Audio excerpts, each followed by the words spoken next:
Hola, buenas tardes. Bienvenidos a este nuevo webinar. Alberto, buenas tardes. Qué bueno que ya estás aquí con nosotros, pues. Ahora sí que, pues vamos a comenzar, compañero. Sí, claro que sí, porque el tema sí es un poquito extenso. De nuevo vamos a retomar un poco el asunto de los conceptos básicos de electricidad. No se asusten, nada muy complicado, pero pues vamos a recapitular un poquito lo que vimos en el webinar anterior. ¿De acuerdo? El webinar anterior fue sobre los relevadores y mencionamos un poco sobre los relés de circuito impreso.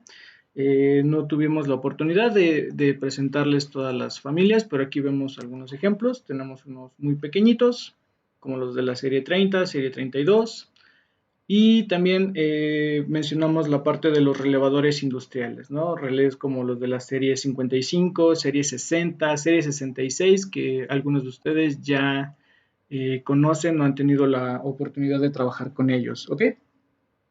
Pero, ¿qué pasa si la carga, la potencia del circuito o la carga sobrepasa las características del relevador?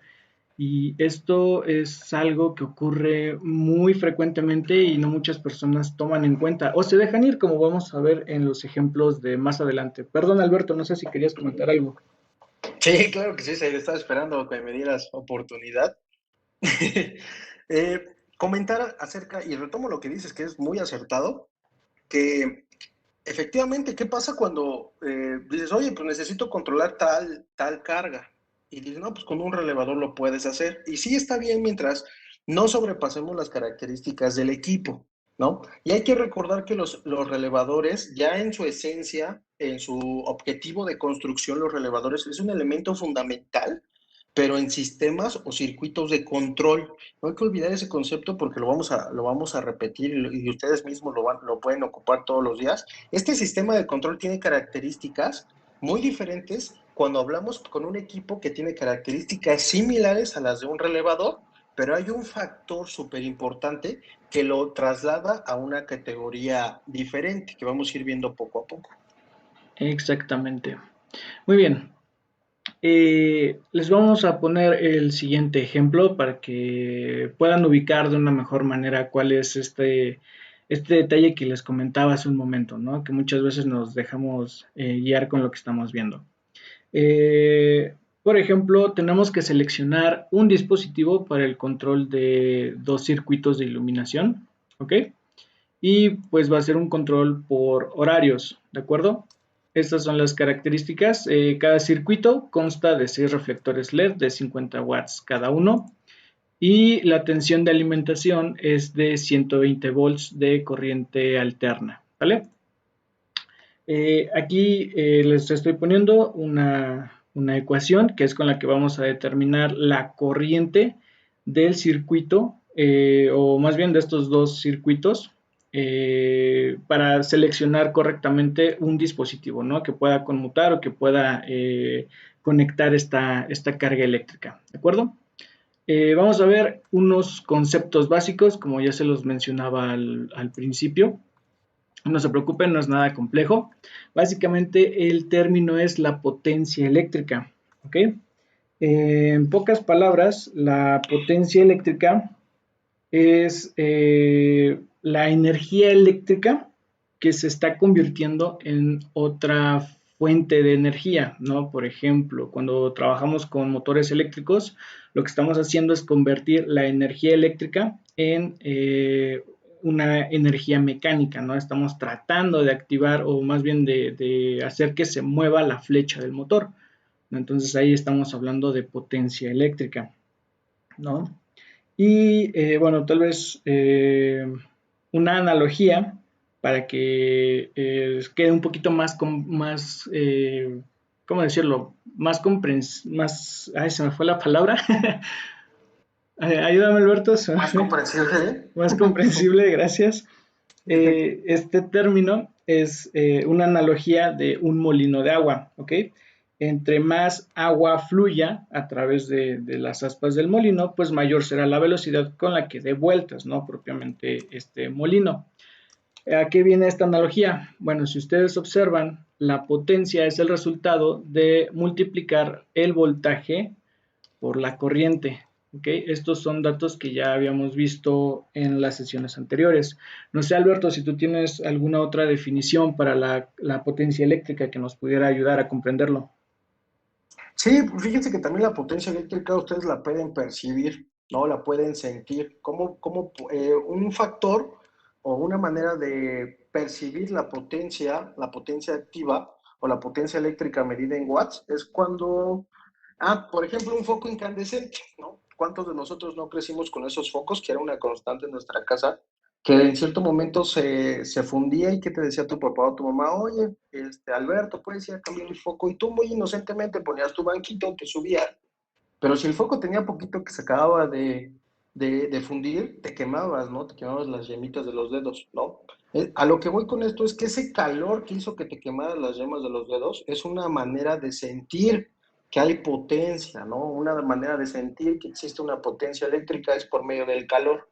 En otros sistemas, seguramente si ustedes están involucrados a lo mejor con termografía para detectar fallas en sistemas de control y o de fuerza, notarán que estas cámaras termográficas pues, detectan puntos calientes en una instalación, ¿no? También es una manera en la que podemos decir, ahí tenemos un punto caliente o tenemos pérdidas de calor, ¿no? Que también es un concepto muy común dentro de este ámbito.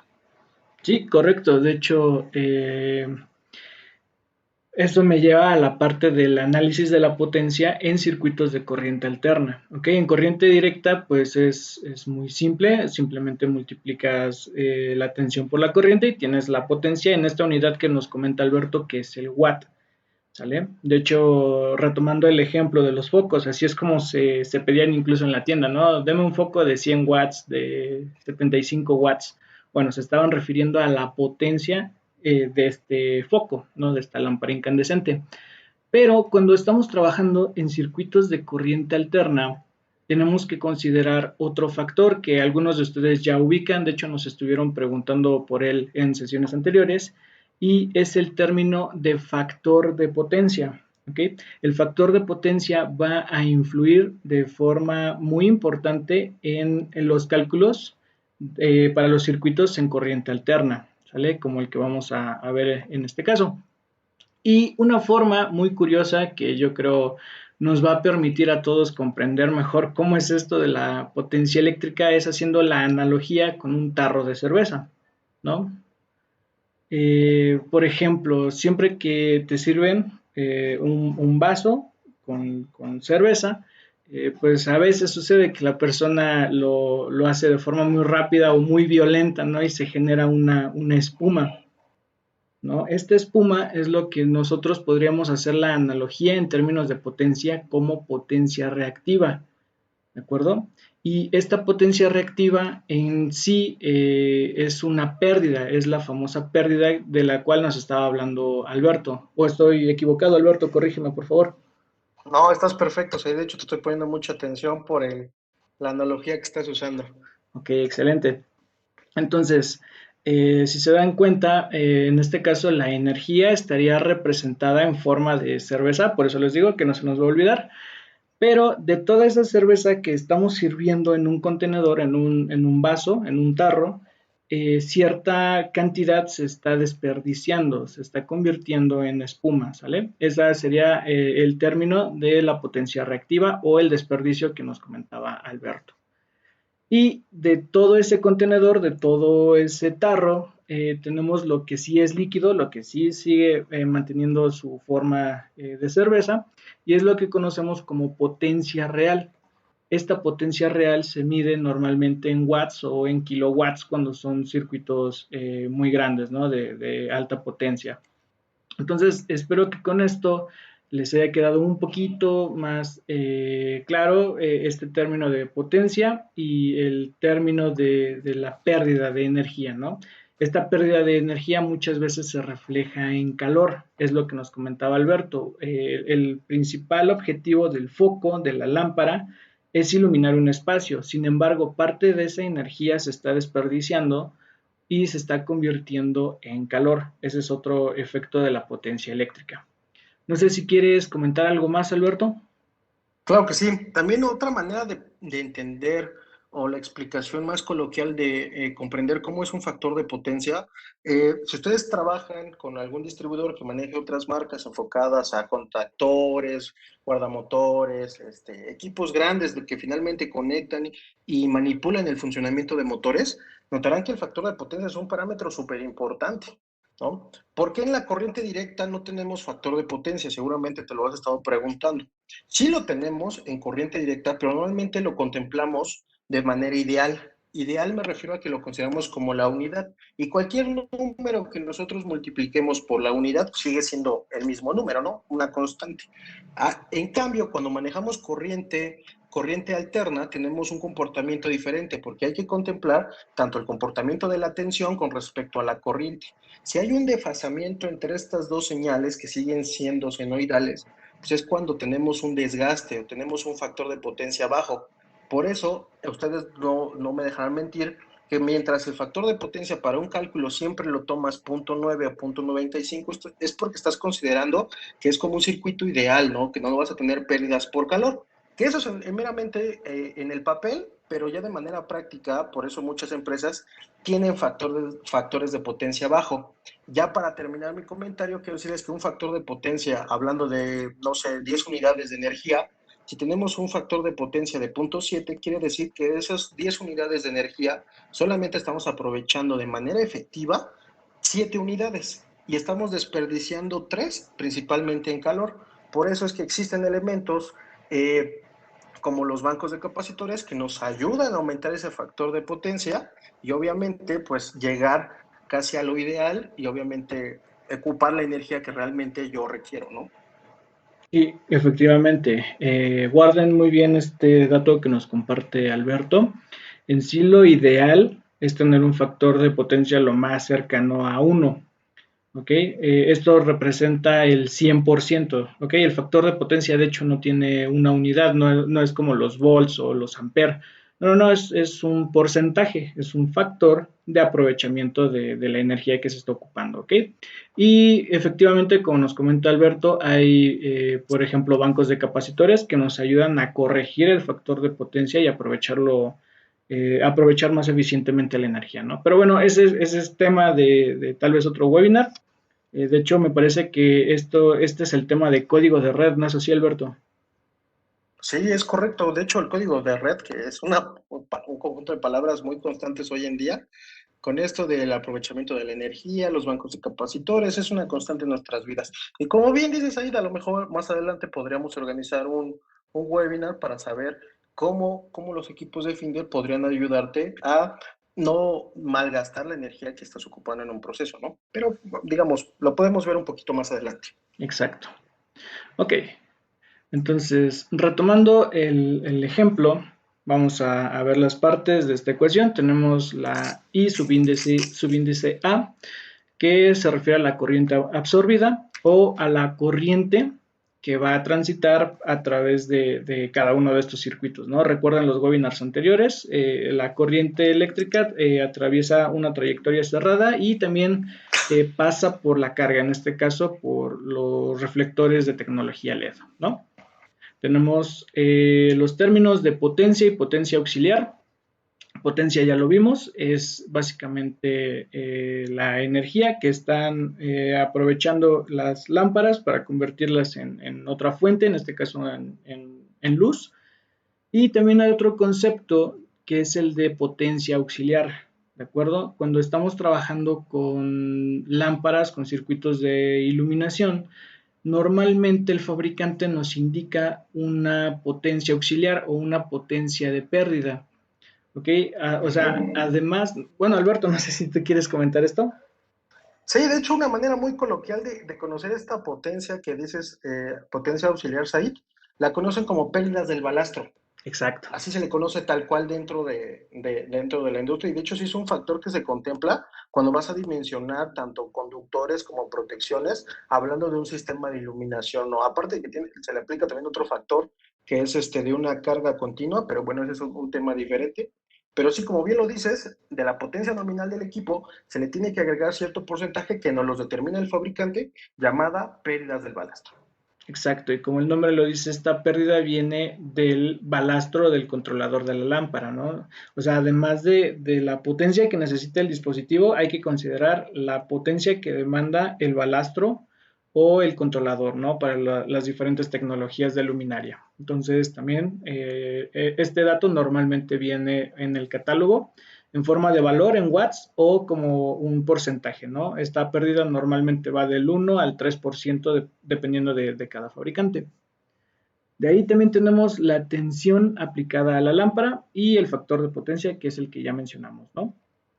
Entonces, sustituyendo términos, habíamos dicho que se requería controlar, son dos circuitos, pero aquí lo voy a analizar por cada circuito. 6 luminarias de 50 watts cada una y también considerando una pérdida del 1%, lo voy a multiplicar por cada una de estas 6 luminarias, ¿no? Y lo dividimos entre los 120 volts, que es lo que tenemos normalmente en casa o para este tipo de aplicaciones. Tenemos 120, 230 volts, en este caso estamos ocupando 120. Y el factor de potencia, en este caso, también nos lo debería indicar el fabricante de las luminarias. En este caso, nos está indicando que el factor de potencia de cada uno de estos reflectores es de 0.96 o del 96%. Este es un factor muy cercano al 1. Y si recuerdan lo que comentábamos, esto es como lo que se busca en todo momento, ¿no? Que haya la menor pérdida de energía, ¿vale? Entonces, sacando nuestra supercalculadora, la que viene en la caja de cereal, pues obtenemos este dato, ¿no? 2.63 amperes. Entonces, retomando las condiciones de control de estos circuitos, habíamos dicho que lo queríamos con control horario, ¿no? Que yo pueda definir horarios en los que van a estar encendidas y apagadas estas lámparas. Para eso, en Finder tenemos los dispositivos, los interruptores horario.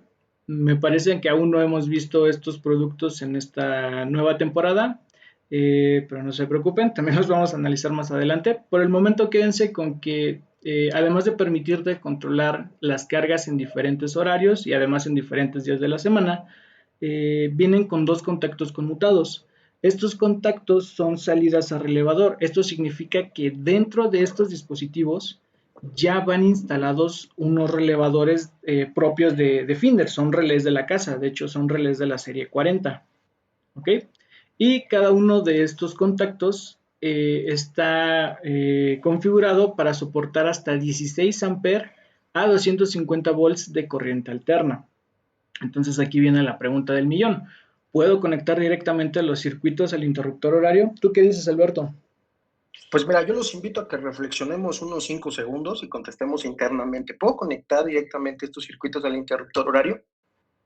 Si tú respondiste que sí, si tú respondiste que no, te quiero decir que si respondiste que sí, pues no se puede, no se puede, Said. Exactamente, no se puede. Y es aquí cuando entramos un poco en conflicto, ¿no? Pero a ver, si habíamos dicho que el circuito tiene una corriente de 2.63 amperes, ¿no? Y este contacto me soporta 16, ¿por qué no puedo conectarlo directamente? Bueno, viene por muchos factores. En este caso vamos a mencionar simplemente dos, que son como los que normalmente habría que considerar al momento de especificar un relevador o algún dispositivo, ¿no? Para estas cargas. El primero es el factor de potencia. ¿Ok? En este caso hay que saber que el factor de potencia siempre va a cambiar dependiendo de la tecnología de las lámparas. Como ya nos lo comentaba Alberto, las lámparas incandescentes tienden a tener un factor de potencia muy cercano al 1. En la realidad se considera así, que el factor de potencia de este tipo de cargas es 1, se consideran cargas resistivas. Sin embargo, si tú lo analizas con instrumentos, te darás cuenta que el factor de potencia está un poquito por debajo del 1, ¿no? Se considera la unidad debido a la cercanía que tiene, pero también está un poquito abajo de este valor, ¿sale? También tenemos otro tipo de luminarias que son las lámparas fluorescentes. Por ejemplo, sin la corrección del factor de potencia, tendríamos una cantidad del 60% o un aprovechamiento del 60%. ¿Vale?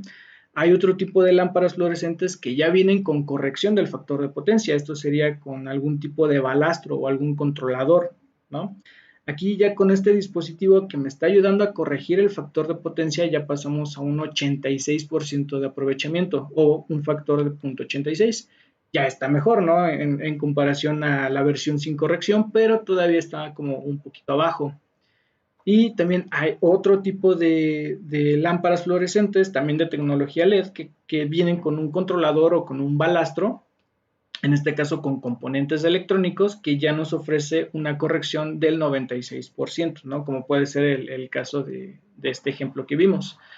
Entonces, no es lo mismo, en pocas palabras, no es lo mismo tener un circuito de iluminación, por ejemplo, de 100 watts de tecnología LED, que tener un circuito de 100 watts de tecnología incandescente, que, por ejemplo, lámparas CFL o compactas ahorradoras de energía. Cada una de ellas va a tener un factor de potencia distinto. No sé si quieres agregar algo a esta parte, Alberto. Sí, claro, también simplificando también y ayudando lo que dices que es muy cierto, Said, de manera más coloquial ustedes encontrarán o sabrán por qué los contactores les puedes poner diferentes tipos de carga dependiendo la naturaleza de la carga, ¿no? Tomo el concepto de carga que habíamos ocupado. ¿Por qué? Porque dependiendo la carga y su naturaleza, tienen un comportamiento diferente. Y este comportamiento tiene una relación directamente eh, que viene con el factor de potencia. Ya de manera real, ¿ustedes cómo funcionan estos? ¿Qué provocaría si yo puedo poner más carga o menos carga en un dispositivo? Pues es el comportamiento en el punto de conexión y desconexión, que en los contactores y en los relevadores pues vienen siendo los platinos. Correcto. ¿Vale? Entonces quédense con esta información.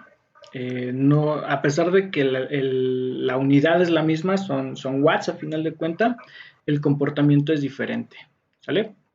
Y también otro dato que tenemos es en la ficha técnica, en la hoja de datos de los interruptores horario, podemos ver que aquí nos aparece características de los contactos y aquí nos indica potencia nominal de las lámparas.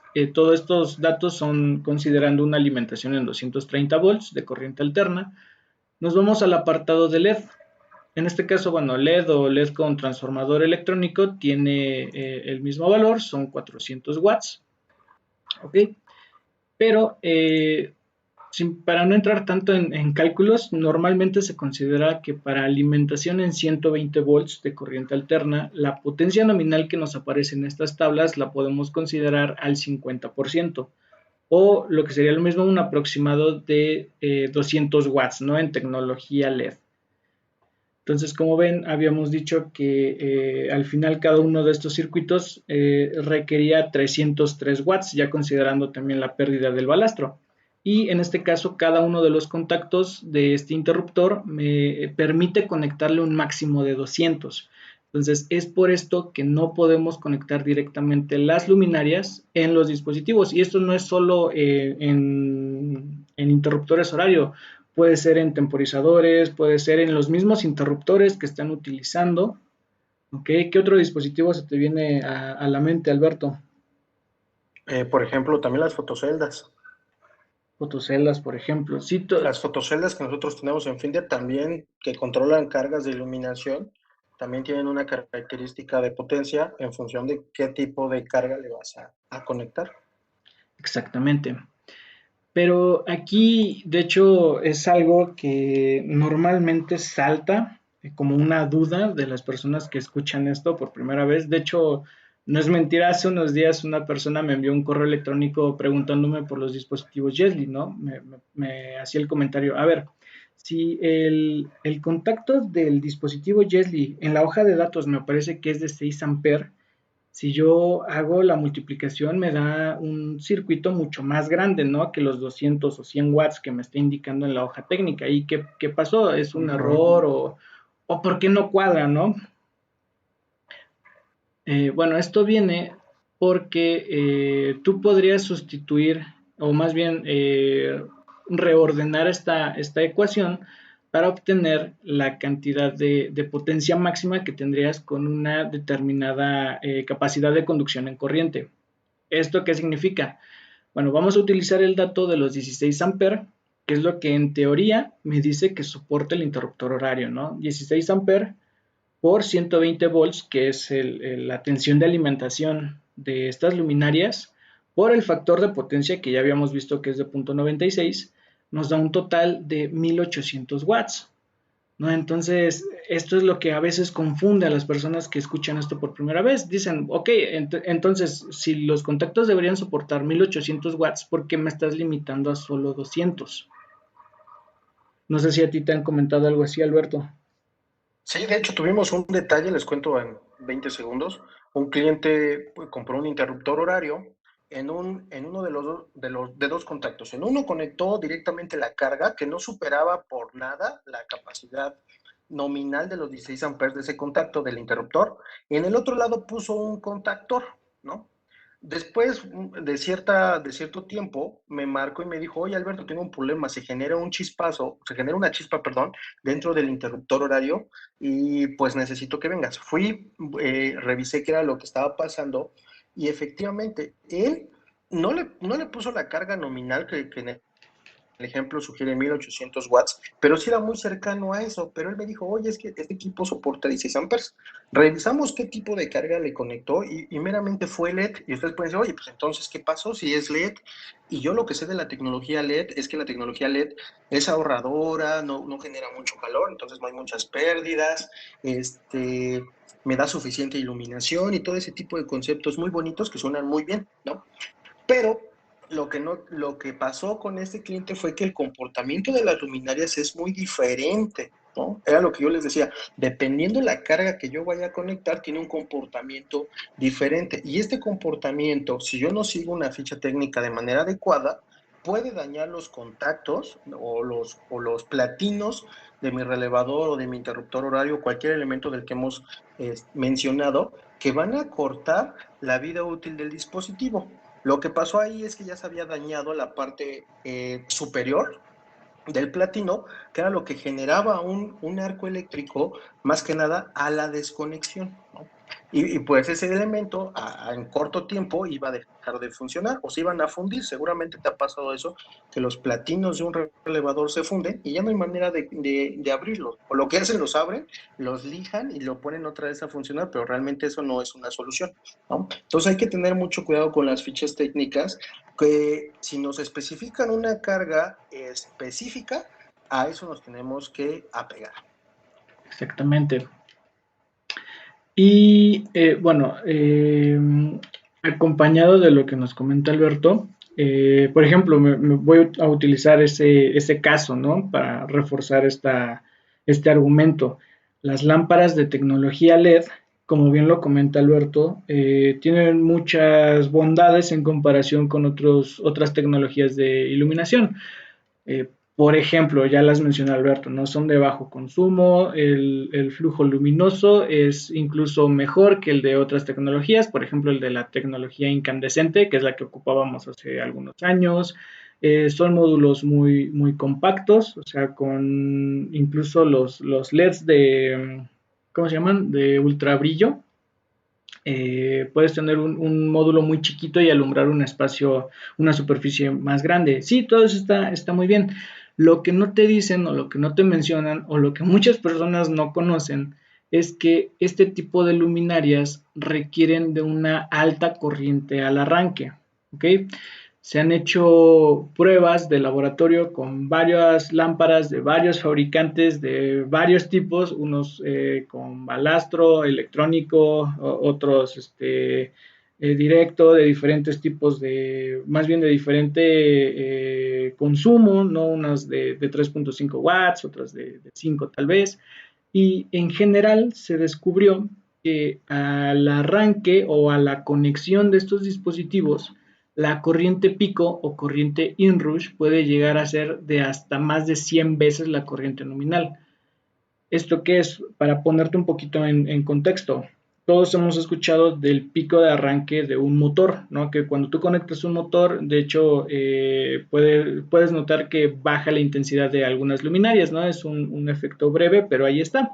Y es debido a este pico de corriente.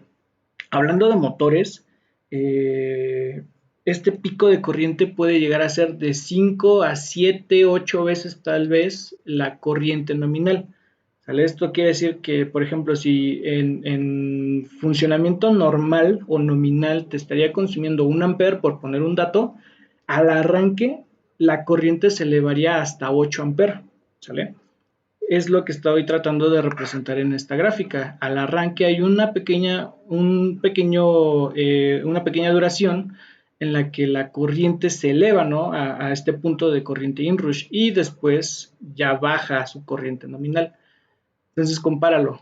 Una lámpara demanda hasta 100 veces la corriente nominal, cuando un motor lo hace hasta 7, 8 veces.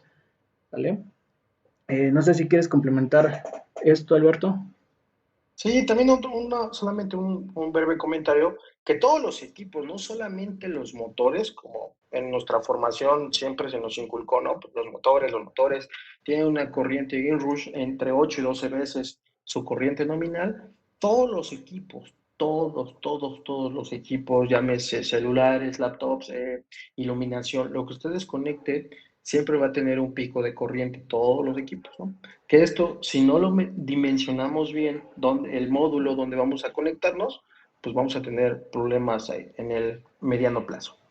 Exactamente. Entonces, para que se den una idea, permítanme regresar nada más un segundo a la hoja de datos del interruptor de la serie 12. Aquí nos aparece corriente nominal 16 amperes. Ok, excelente, muy bien. Máxima corriente instantánea, ¿qué valor nos da? 30 amperes, ¿sale? Ujú. Entonces, imagínate, si yo estaba diciendo que la corriente nominal de ese circuito es de 2.63 amperes, esto me está diciendo que entonces al arranque podría llegar hasta 263 amperes. O sea, es por esto que se genera este desgaste que nos comentaba Alberto. ¿Sale? La corriente, incluso si se dan cuenta, bueno, esto es de material del contacto. El material de los contactos de este dispositivo es plata óxido de estaño. Y este material nos permite soportar picos de hasta 120 amperes durante 5 milisegundos, ¿no? Pero aún así el pico está por encima de este valor nominal. Entonces, es por todo esto, recapitulando, debido al factor de potencia y debido también a la corriente inrush, que no podemos conectar el total de la capacidad que nos está dando este contacto, ¿no? En este caso, 16 amperes. ¿Sale? Entonces, ¿qué podemos hacer en esos casos, Alberto? De hecho, ya entramos en materia. Si mi parte de control ya no me da la capacidad, que sí funciona muy bien para prender y apagar, pero ya necesito un equipo adicional. Hablamos de un concepto que les estaba mencionando al inicio, la parte de fuerza y cómo lo podemos hacer con contactores para sistemas de iluminación que tenemos en Finder, obviamente. Exactamente. Ahora, hay similitudes y diferencias, evidentemente, como todo en nuestra vida, entre los relevadores y los contactores. Dentro de las similitudes podemos mencionar el principio de funcionamiento. Ya habíamos visto en el webinar anterior que los relevadores funcionan gracias al principio de inducción de Faraday, en el que cuando yo hago pasar una corriente eléctrica a través de una bobina, se genera un campo magnético, atrae a la armadura y empuja los contactos, ¿no? Si no has visto este tema, ya está en nuestro canal de YouTube, puedes verlo sin ningún problema.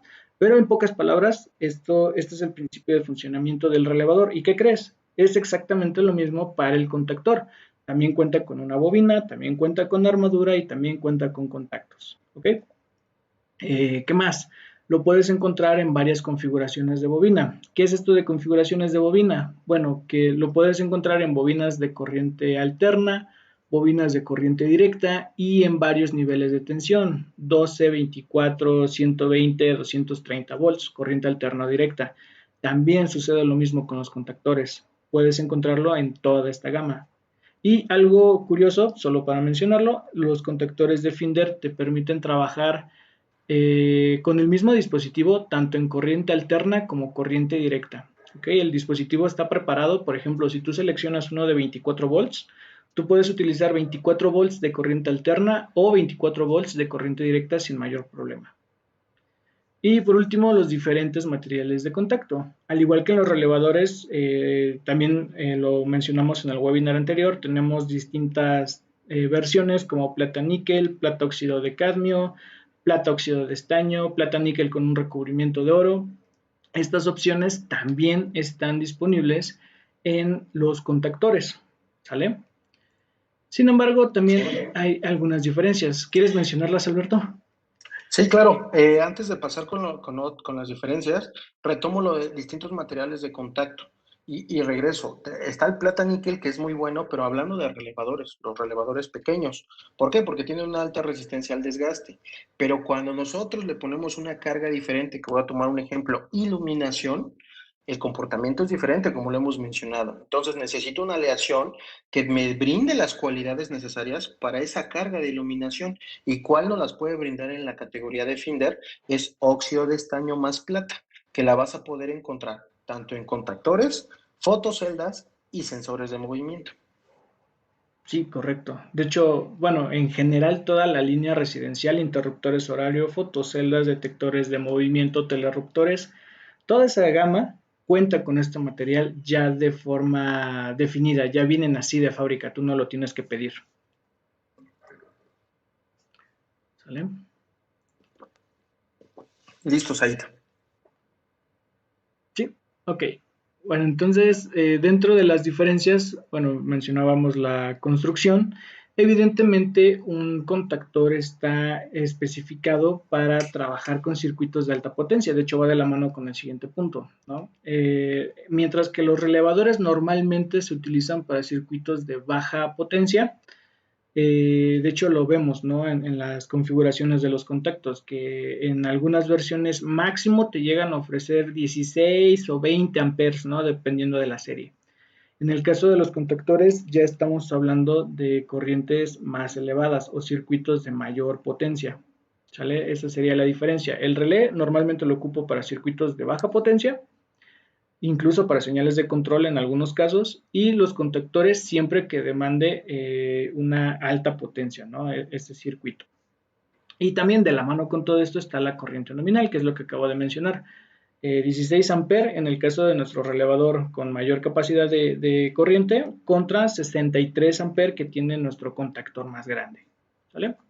Entonces esas son diferencias Sí. fundamentales.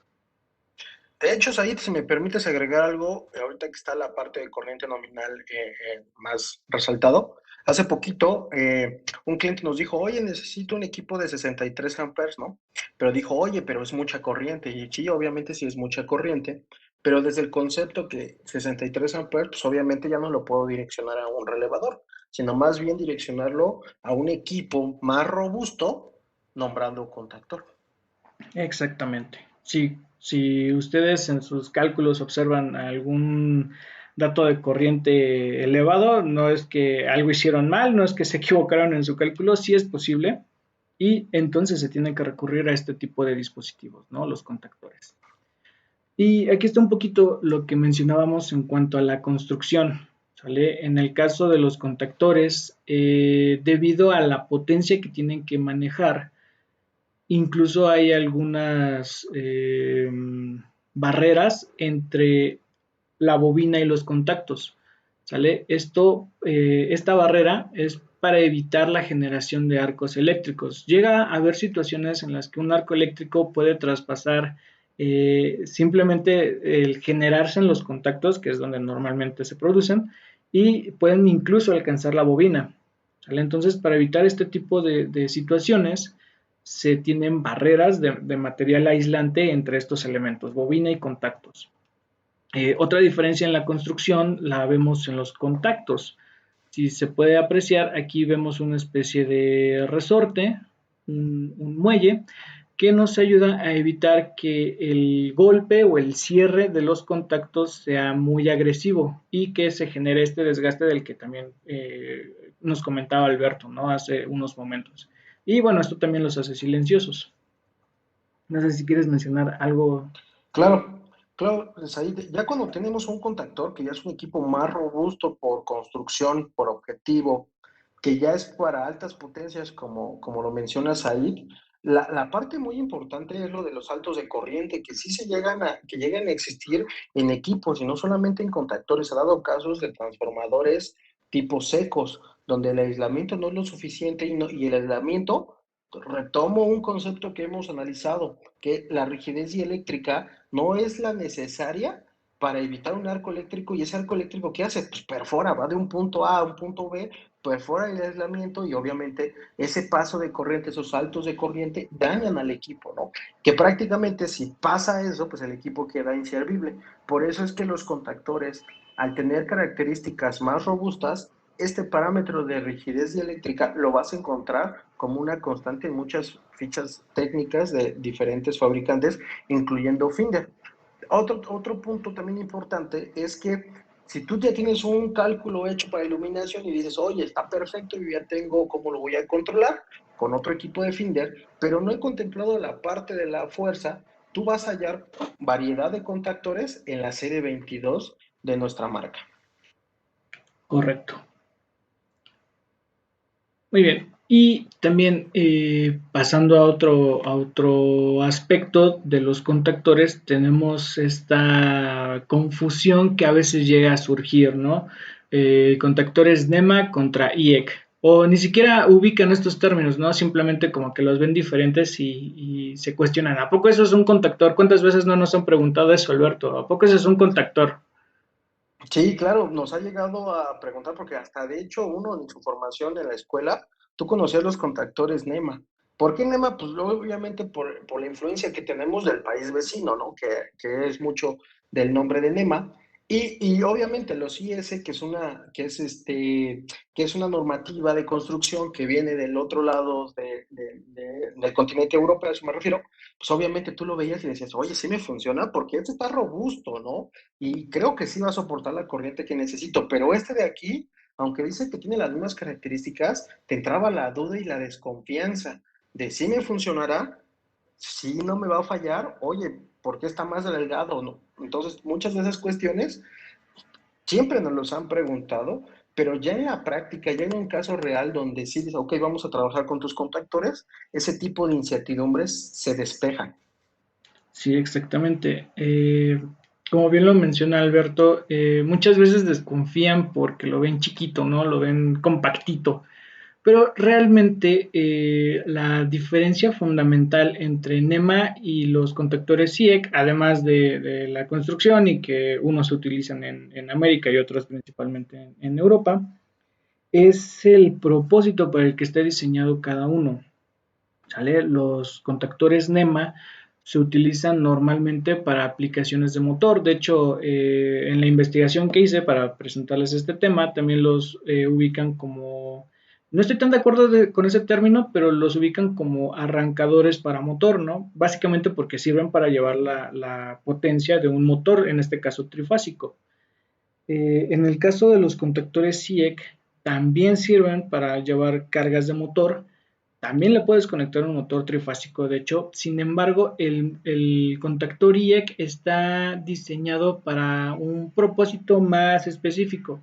Le puede ser un motor con unas características muy puntuales o incluso puedes utilizarlo con la misma configuración de motores. Puedes tener, por ejemplo, dos motores del mismo fabricante con las mismas características eléctricas, pero uno tiene un ciclo de trabajo superior al otro, ¿no? Entonces aquí el contactor IEC te puede ayudar a que ese motor esté trabajando en las características que están especificadas por el fabricante o las características definidas por el proceso, ¿sale? Y bueno, dentro de las ventajas de los contactores IEC, precisamente está lo compacto, son ahorradores de espacio. Esto les gusta mucho a los integradores, ya que empiezan a trabajar con ellos, ¿no? Ven que sí funcionan, pueden llevar cargas de motor incluso y ahorran espacio. Sí, de hecho, también, Said, algo que pasa mucho con los compañeros vendedores de los distribuidores que tenemos, que cuando piden un contactor, hasta yo lo he notado, y es un caso real que seguro les ha pasado a más de uno, que llegan, te piden un contactor y siempre ofreces como la marca de la casa, que está hecha enfocada a cargas de motores, ¿no? Y no tiene nada de malo, como bien lo dices ahí, pero esos tipos de contactores están hechos para cargas de motores, que obviamente también el fabricante de esos contactores también fabrica motores. ¿Y qué te dice? Te lo marca como una norma que todo debe de tener norma NEMA, ¿no? Entonces ahí, pues dices, ¿sabes qué? Pues si le meto algo diferente, puede que no me funcione de manera correcta.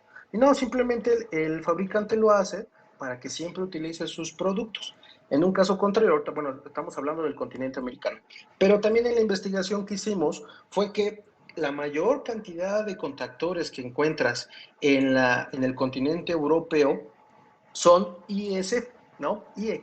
Casi no encuentras NEMA, salvo que sea una empresa americana que se fue a Europa, ¿no? Pero de ahí en fuera tienen el mismo funcionamiento, pero como bien lo dices ahí, los contactores IS son como para un equipo con características muy específicas. Y qué bueno que mencionas eso, Alberto. De la misma forma en la que empresas americanas tienen presencia en Europa, también hay empresas europeas con presencia en América. De hecho, aquí en Puebla, donde yo me encuentro, hay varias plantas eh, que se rigen incluso con la atención de alimentación que hay en Europa. Entonces, muchos de sus productos, muchas de sus maquinarias, mejor dicho, vienen especificadas con este tipo de dispositivos, ¿no? Con base en IEC. Entonces, bueno, si te toca visitar una planta europea, pues tal vez por curiosidad, ¿no? Podrías observar qué clase de dispositivos son los que están instalados ahí. Y también otra cosa, también lo mencionó Alberto, normalmente el fabricante de motores te ofrece contactores para motor. Sin embargo, algo que también hemos visto muy comúnmente es que utilizan este tipo de contactor NEMA para circuitos de iluminación. ¿Y qué sucede? De hecho, una vez en un curso, cuando todavía podíamos tener reuniones presenciales en las oficinas de Finder, era que en una instalación de este tipo habían tenido un problema de que bueno, no todos los contactores, pero gran parte de ellos se habían derretido, ¿no? Dejaron de funcionar y algunos incluso se derritieron en algunas partes y no entendían por qué. Y ya después de investigar un poco, pues llegamos a este punto, ¿no? El circuito de iluminación era de tecnología LED, uno, y dos, lo estaban sobrecargando, ¿ok? Al poner básicamente la corriente nominal de los contactos en los circuitos de iluminación. Entonces, bueno, es ahí donde ya comentamos un poquito, ¿no? De lo que les acabamos de mencionar. Y básicamente los contactores de Finder, ya lo mencionó también Alberto, están en la serie 22 y tenemos de varios tipos. Por ejemplo, tenemos variantes de 25 amperes, como dice, amplia gama de opciones y versiones específicas, y te soporta corrientes pico, no apareció, entre 80 y 120 amperes. Esta corriente pico va a variar dependiendo del material de contacto. ¿Sale? Esto también se refiere a la parte de varias opciones.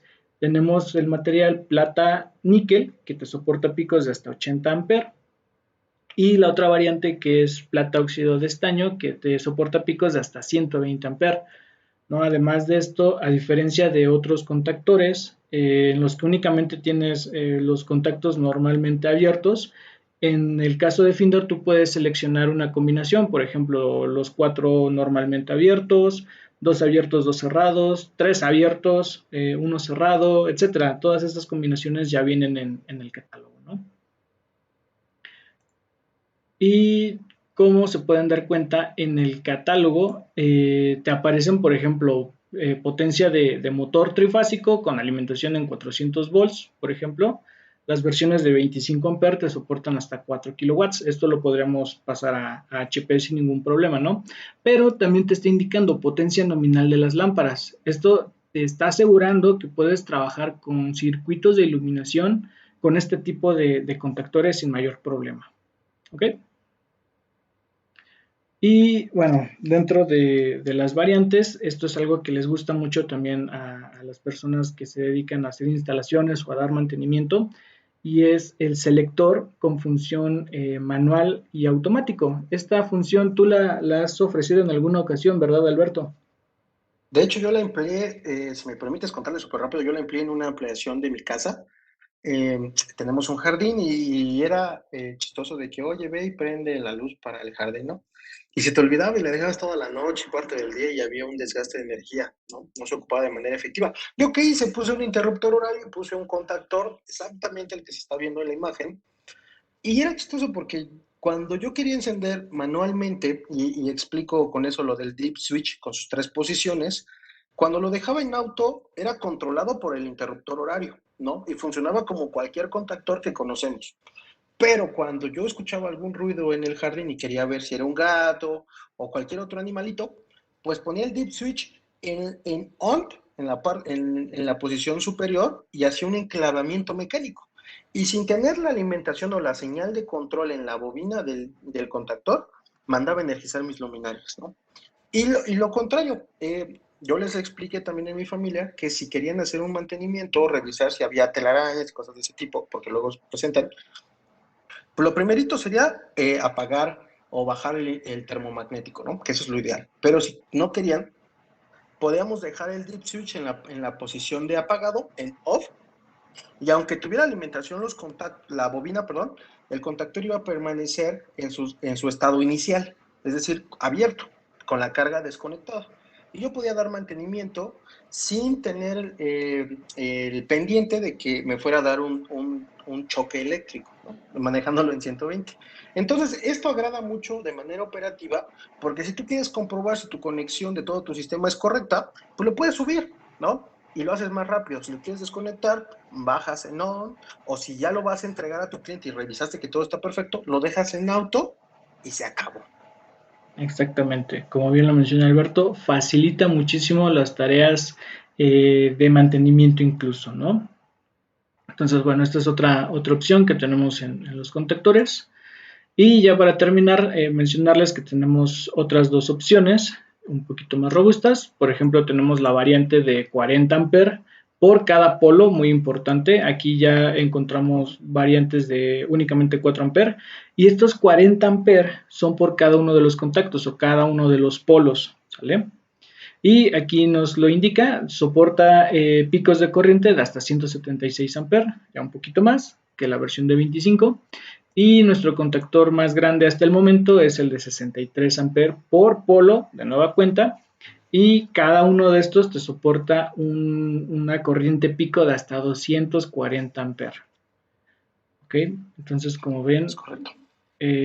más que suficiente, por ejemplo, para un ámbito industrial, ¿no? Muy común que tenemos que conectar lámparas para circuitos de iluminación en naves industriales o espacios donde se requiere mayor potencia por el tamaño de la instalación, el número de lámparas, podemos recurrir a este tipo de dispositivos, ¿no? Y aquí está lo que les comentaba, por ejemplo, las variantes con 3 contactos abiertos, uno cerrado, o 2 abiertos y 2 cerrados, ¿no? Se pueden configurar dependiendo de lo que ustedes necesiten en su aplicación. ¿Vale? De hecho, Said, si me permites agregar algo, les voy a hablar dónde hemos instalado estos contactores y que hasta hoy en día no hemos tenido ningún problema. Principalmente en naves industriales. Ahorita que retomo lo del factor de potencia y que era todo un problema, pues muchas lámparas de esas muy grandes que se utilizaban antes, pues les están migrando a LED, ¿no? Pero Exacto. vuelven, oye, ¿sabes qué? Estos contactores, retíralos, ponme otros contactores nuevos, porque lo tengo que presentar se me olvidó el nombre, como una innovación de ahorro.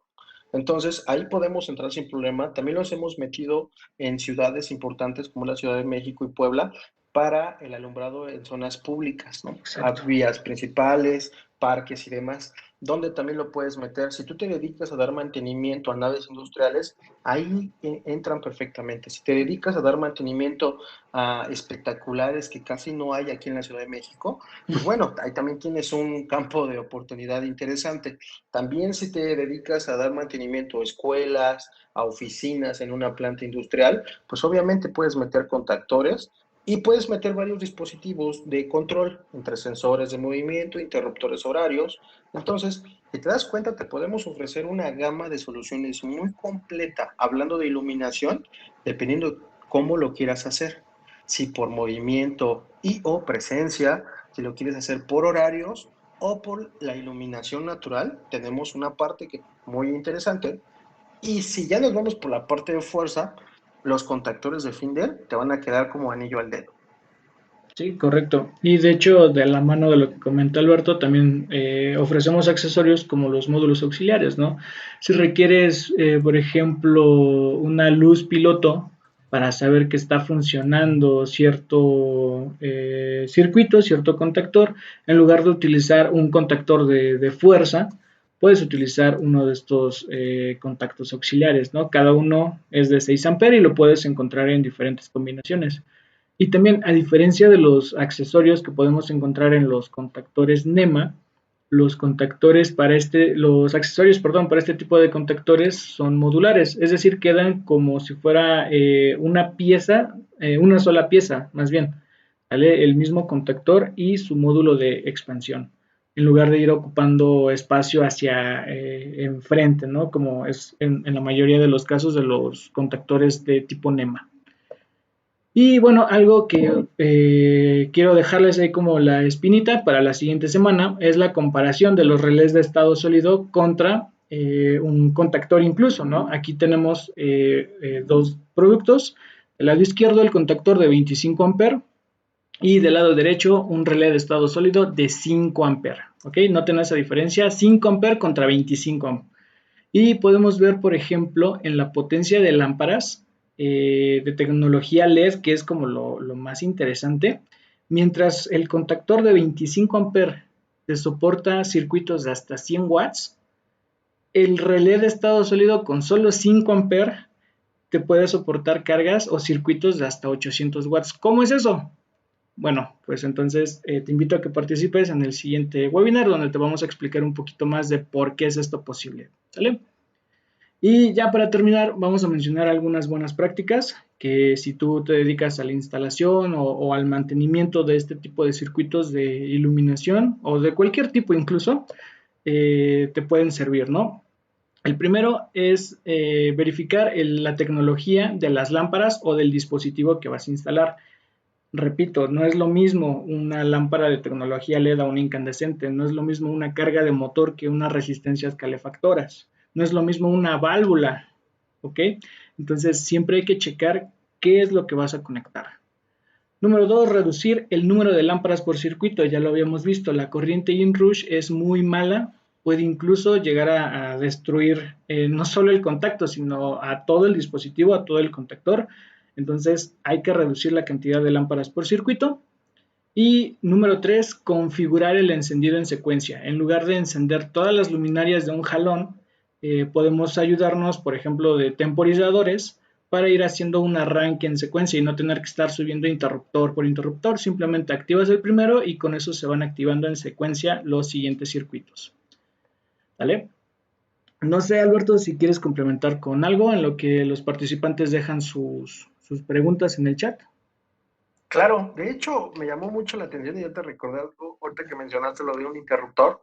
Los interruptores termomagnéticos no tienen una idea, amigos, que cuando visito una planta para hacer una propuesta de ahorro de energía para las líneas de producción, les digo, oye, ¿de dónde enciendes tus luminarias, no? ¿Por qué dispositivo? Y me dicen, ah, pues aquí en el tablero de distribución, vamos al tablero de distribución, y toda esa conexión y desconexión lo hacen a través del termomagnético. Sí. Y eso entra dentro del concepto de una mala práctica. ¿Por qué? Porque el termomagnético, su accionamiento no tiene que ser manual y tampoco tiene que conectar y desconectar carga. Bueno, sí lo hace, pero no por ese objetivo manual, sino más bien por un cortocircuito. Eso es para lo que está hecho. Claro. Entonces, una vez que llegamos a una propuesta donde ambas partes estamos de acuerdo, dejamos o lo que buscamos es que ese circuito, ese termomagnético siempre esté en posición de encendido y toda la parte de control y fuerza la hagamos con algún dispositivo de los que ya mencioné y la parte de fuerza la podamos llevar a cabo con un contactor de Finder. Y así hacemos una instalación segura, con una buena práctica y con elementos que están hechos para ese propósito. Sobre todo, exactamente, el tema del interruptor termomagnético es muy común, pero como bien lo mencionas, no es el propósito, no es el fin con el que está creado, ¿Sale? Entonces, pasando a las preguntas.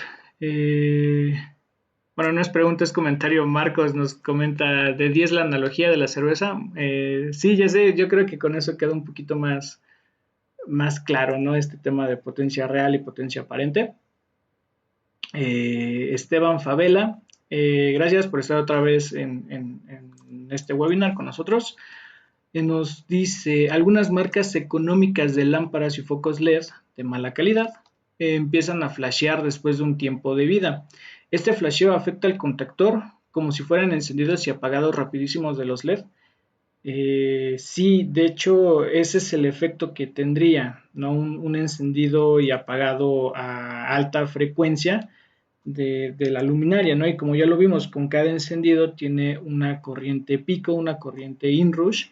Entonces, imagínate, estás disminuyendo el tiempo de vida, ya no solo de tu lámpara pues ya no sirve, sino del contacto de ese contactor en particular, ¿no? Entonces, sí, esa es otra característica que tendría el desgaste, ¿no? A través de estos encendidos y apagados debido a la calidad de las luminarias. De hecho, ahí también, y agregando un poquito de lo que pregunta el compañero, ese fenómeno de parpadeo de las lámparas se le conoce como flicker, Flicker. ¿no? Esto exactamente sí daña tanto, bueno, tu lámpara, como dices ahí, ya pasó a una mejor vida, de hecho está así como respirando rápido, ¿no? Pero el contactor lo dañas porque esos encendidos y apagados generan altos picos de corriente, que obviamente no los ves, pero en el equipo dice, oye, ya desconéctame, ¿no? Ya estoy llegando a mis límites, ¿no? Y generas calor. Ahí lo que yo les recomiendo, compañeros, es que sí verifiquen la construcción de sus luminarias. Dentro del mercado hay muchas categorías de luminarias LED de diferentes fabricantes, de diferentes eficiencias también, de diferentes factores de potencial. Yo los invito a que podamos hacer una instalación eléctrica segura para tanto el inmueble como para las personas que lo habitan, ¿no? En la medida de eso, nosotros vamos a ganar mucho más confianza con los productos que nosotros especifiquemos y también que a veces algunos clientes no consideran viable que una instalación eléctrica llegue a fallar porque una lámpara está parpadeando, o porque un interruptor horario no encendió, o porque un sensor de movimiento no detecta, ¿no? Entonces hay parámetros que dentro de lo habitual no los consideramos, pero que en Finder, como somos una marca especialista en diferentes ámbitos, si te acercas con nosotros te podemos ayudar en una solución buena y que te va a asegurar un funcionamiento para el tiempo que está programado. Ejemplo, Marcelino Osvaldo nos pregunta si tenemos un diagrama de control de un sistema de iluminación donde se utilicen los contactores. Sí tenemos, de hecho, cuando hacemos propuestas, normalmente también ayudamos un poco con un diagrama, normalmente esquemático, para que se den una idea y tampoco con el objetivo de interrumpir, ¿no? en lo que ya tienen diseñado. Pero si tú tienes algún proyecto, alguna idea en la que consideres que te podemos ayudar, por favor, mándanos un correo electrónico. Están viendo los datos de contacto. Si gustas, mándalo a mi correo, soporte.técnico, técnico sin tilde, no sé por qué sigue apareciendo ahí la tilde, es soporte.técnico@relevadoresfinder.com. ¿Vale? Con mucho gusto, si ya tienes planos, si ya tienes definidos los modelos incluso, o la potencia de los circuitos, podemos ver, ¿no? Incluso hacer una propuesta en cuanto a la distribución de circuitos por contactor. Y yo los invito y reitero la invitación de Said. Eh, no es necesario que tengas algún problema ya bien atorado y algo, sino a lo mejor un proyecto que a lo mejor ya entregaste y quieres decir, oye, si se me llega a presentar, ¿qué propuesta de mejora puedo hacer con equipos de Finder? Mándanos tu información. Nosotros somos un equipo de trabajo muy activo, muy dinámico, donde entre más preguntas, dudas, cuestionamientos nos lleguen a nosotros, pues obviamente nosotros también enriquecemos nuestro conocimiento y podemos ofrecerte, no es por hablar de mi marca, que la verdad me gusta mucho mi marca, pero en realidad te podemos hacer un proyecto o una propuesta de proyecto muy bueno, donde existe el éxito de algo tradicional con algo nuevo. Yo lo he notado y hablando de sistemas de iluminación en la parte de control, porque puedes hacer controles aislados, yo así le nombro personalmente, a encendido de luminarias por sensores de movimiento, por interruptores horarios, por fotoceldas o sensores crepusculares, pero te dejo una pregunta al aire. ¿Tú crees que si puedo hacer combinaciones de ellos, haría un sistema mucho más eficiente? Y te la dejo ahí, ¿no? Te la dejo ahí para que la puedas responder. Si tienes alguna duda y necesitas un poquito más de información, por favor escríbenos al correo de mi compañero Said. Indícanos de qué empresa te elaboras actualmente. Déjanos tu nombre, tu correo y un teléfono celular. Y más que nada, en qué parte del país o fuera del país te ubicas. Y con mucho gusto nos vamos a poner en contacto contigo. Sí, correcto. Bueno, pues básicamente, bueno, estoy viendo otra pregunta, este es de Adrián. Mencionas que la potencia de todo equipo en el catálogo se debe considerar al 50% cuando utilizamos 120. Yo soy el fastidioso de Yesli, no, no es fastidioso, pero sí, básicamente se puede considerar al 50%, esto debido a un cálculo que se hace con base en la información que está en las hojas de datos, ¿no? Por ejemplo, es que no sabría cómo explicarlo puntualmente. Yo te ayudo, yo te Muchas ayudo. gracias. Una respuesta rápida a lo que nos comentan nuestros compañeros. Ustedes no sé si sepan el origen de la marca Finder. La marca Finder es una marca de origen italiano que toda la manufactura se lleva ahí y principalmente la diferencia de por qué hacemos la sugerencia de que la potencia en 230 se vaya al 50% cuando la trabajas en 120 se debe exactamente a la fabricación. En México tenemos sistemas monofásicos en 120, pero en Europa no. En Europa no existe el término 120. Ellos manejan sistemas monofásicos, básicamente alumbrado de residencial, en 230 volts, ¿no? Entonces ahí prácticamente, si nos vamos a la ficha técnica, nos da esa referencia de Europa. Pero aquí en México no quiere decir que el equipo te va a fallar, sino simplemente tienes que considerar el parámetro de la alimentación para que puedas definir qué potencia le debes de conectar, ¿no? Así, súper sencillo.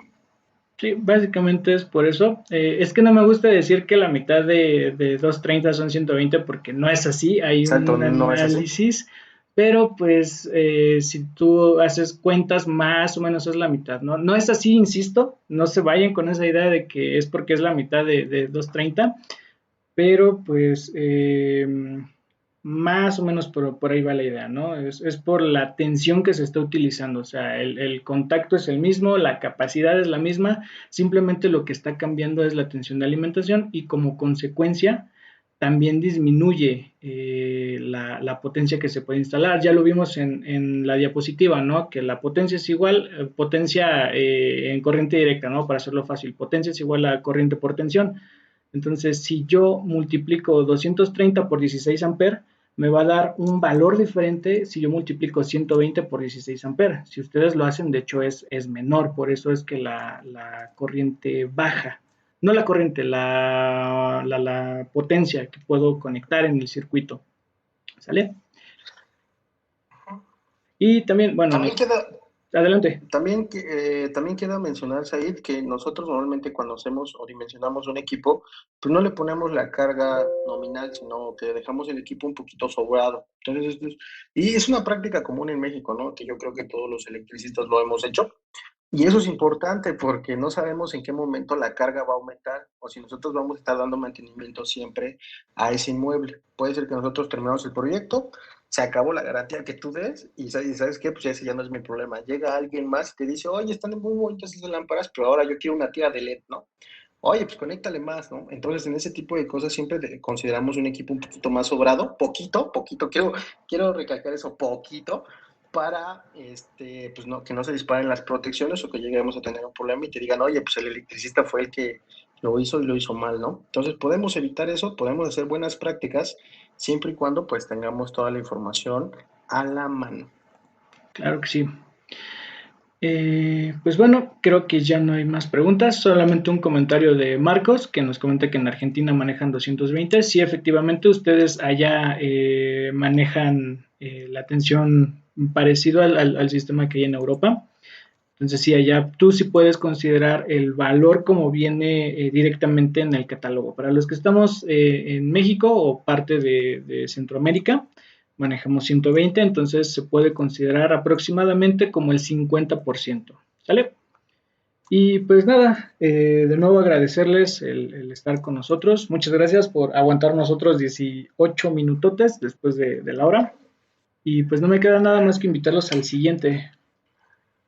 Oye, Said, me llama también la atención ya para terminar. ¿Cómo se Sí, llama nuestro compañero de Argentina? Marcos Martín. Marcos, yo te invito, Marcos, por favor, sigue entrando a nuestros webinars de México. Yo sé que a lo mejor somos un poquito diferente a todos los demás, hablamos un poquito, pues un poquito más abiertos y ese tipo de cosas, pero yo te invito, Marcos, a que puedas invitar a tus amigos, ¿no? Seguramente tienes un grupo de amigos que se dedica a algo muy similar a lo tuyo, pues te invito a que más gente y también todas las personas que nos escuchan aquí en México, que inviten a sus compañeros de equipos de ventas, algún integrador con el que trabajen, algún compañero que ustedes noten que le falla un poquito ciertos términos básicos o que quiere innovar, pero no sabe con quién acercarse, pues aquí en Finder tenemos las puertas abiertas para todos y pues igual, reitero, mi compromiso con ustedes de ayudarles.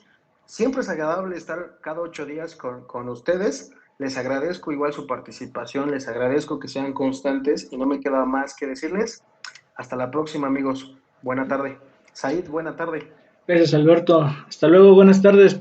También preguntan cuándo es el siguiente webinar.